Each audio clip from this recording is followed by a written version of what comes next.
এই যে অস্থির একটা গান, গানগুলা খুঁজতে কিন্তু আমার অনেক কষ্ট হয়। মানে যে গানগুলো আমার ভালো লাগে ওই গানগুলা ডাউনলোড করি, এডিট করি, ভিডিও করি, তারপরে পোস্ট করি। ঠিক আছে, গানগুলো আসলে অনেক ভালো। আমি যে গানগুলো নিয়ে আসি আপনাদের জন্য, যে গানটা আমার ভালো লাগে ওই গানটাই আপনাদের জন্য নিয়ে আসি। গানটা শুনবেন, অবশ্যই ভালো লাগবে।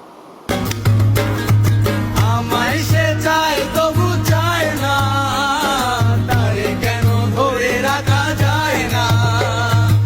আমায় সে চায় তবু চায় না, তারে কেন ধরে রাখা যায় না।